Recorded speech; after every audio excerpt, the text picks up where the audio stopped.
seul remède, c'est le bien. Commence à dire les paroles de bien, les paroles qu'on appelle les paroles de bénédiction à cet enfant-là, pour lutter contre ce qui est en train de naître en toi-même. Mais oui, pour lutter contre ce qui est en train de naître en toi-même. Hein?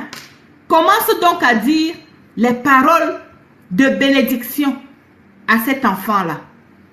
Pose des actes positifs à cet enfant-là, envers cet enfant-là et sa famille. Tu vois? Pose des actes positifs envers cet enfant-là et sa famille, et sa femme et ses enfants. Tu ne sais pas que tu leur fais du bien à eux, mais c'est pour te délivrer toi-même avant que le pasteur ou le guérisseur vienne te délivrer. Oui, avant que tu sois au niveau où on doit maintenant aller voir les pasteurs pour te délivrer. Ou encore, où on doit aller maintenant chez le guérisseur pour te délivrer. Avant que ça arrive à ce niveau-là, délivre-toi toi-même d'abord avec des pensées positives, en disant les bonnes choses à l'enfant, que ces bonnes choses-là sortent de ta bouche, même si tu ne le ressens pas. Oui, fais un effort de dire les bonnes choses à ton enfant, les bonnes choses à ta belle-fille, les bonnes choses aux enfants qu'elle vous a accouchés. Et pose des actes positifs vis-à-vis des enfants qu'elle a accouchés, c'est-à-dire tes petits-enfants. Pose des actes positifs, bénis-les. Fais-leur des cadeaux. Si tu as un peu d'argent, fais-leur des cadeaux. Si tu as une cuisine, si tu as un peu de nourriture, prépare la nourriture, tu fais venir les enfants, ils mangent et sourient, même si l'intérieur n'est pas content. Tout ça, c'est pour combattre le sentiment qui est dedans. À force de faire comme ça, là, le sentiment, le mauvais sentiment qui est en toi, qui est en train de naître en toi, va fuir. Tu vois, ce mauvais sentiment-là va sortir. Donc moi, je te dis, ma chère sœur, cette histoire de maudire les enfants involontairement, là, arrête ça. Il faut laisser les enfants tranquilles. Si un enfant ne te veut pas dans sa vie, si un enfant ne te veut pas, et puis quoi? Toi, c'est-à-dire que la nature a tout prévu. Un enfant qui méprise sa mère, quand il avance là sur son chemin, il ira aussi rencontrer devant là-bas. Tu n'es pas obligé de t'interposer dans sa vie.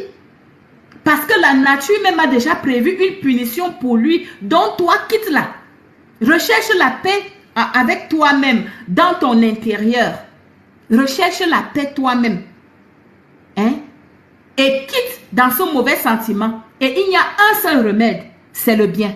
Les paroles de bénédiction et les actes positifs. Bon. Maintenant, ça c'est pour la maman qui est en train de lutter contre un sentiment méchant dans le cœur vis-à-vis de son enfant. Maintenant, toi, mon fils. Toi maintenant, le fiston. Hein? Parce que là, j'ai pris l'exemple d'un fils qui est parti chercher une femme que sa maman ne veut pas.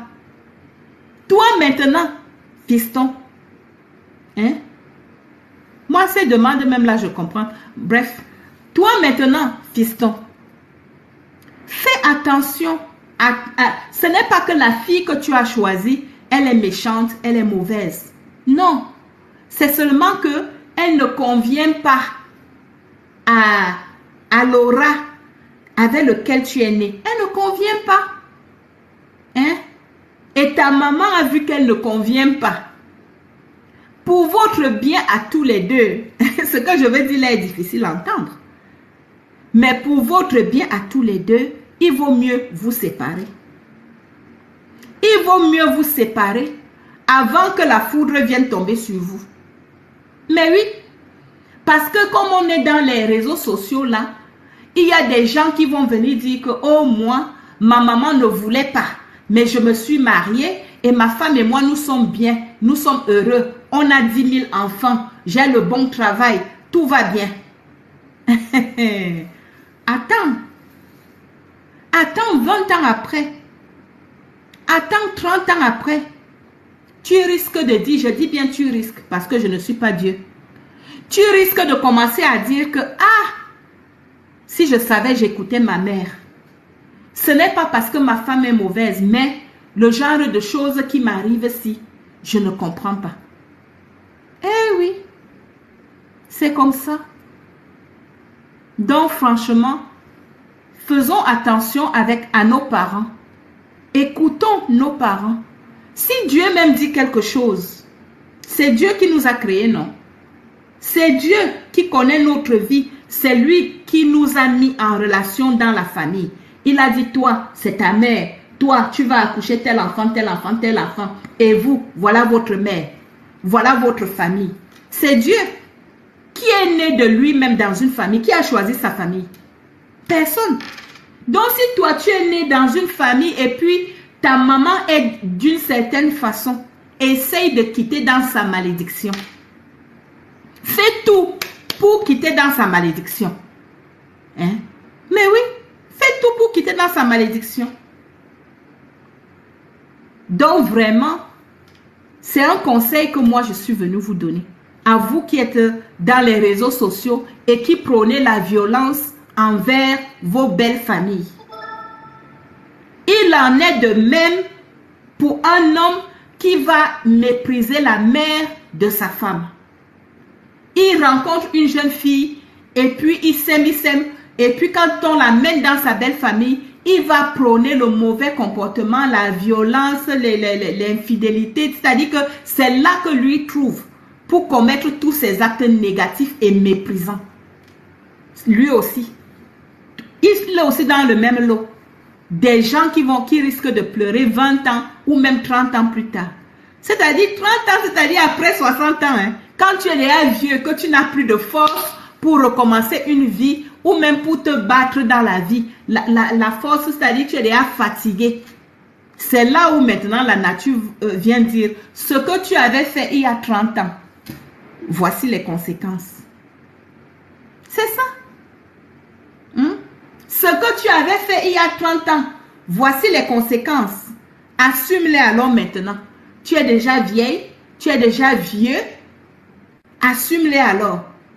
Voilà la maladie ou une maladie bizarre, c'est-à-dire que bizarre. Moi, je ne condamne pas les gens qui sont malades. Hein, parce que la maladie, bon. Mais vous comprenez ce que je veux dire. Je veux seulement dire qu'une vie très difficile. C'est ce que je veux dire. Que voilà maintenant une vie très difficile qui pointe son nez, des difficultés bizarres qui pointent leur nez dans ta vie de vieil homme. Ça peut être sur tes enfants. Ça peut même être sur tes petits-enfants. Pardon, il faut quitter là. Il faut quitter quand ça commence. À partir du 2e degré que j'ai dit là, quand maman fait elle tourne le regard. Tu vas de ce côté, elle tourne le regard. Quand tu rejoins ce côté-là, elle tourne l'autre regard. Quand ça commence là, commence à négocier. Si tu vois que ça dépasse là, qu'elle reste figée, que tu viennes à gauche, que tu viennes à droite, que tu viennes même devant elle, elle est figée, elle fait comme si elle ne te voit pas, comme si tu n'existes pas. Pardon, va chercher l'aide. Elle est déjà au degré où il te faut un intermédiaire pour venir négocier. Tu n'es plus au niveau, ce n'est même plus toi qui es encore au niveau de la négociation. C'est déjà quelqu'un d'autre qu'il faut pour venir négocier, supplier ta mère de laisser tomber sa colère. Donc c'est ça. Voilà. Bon.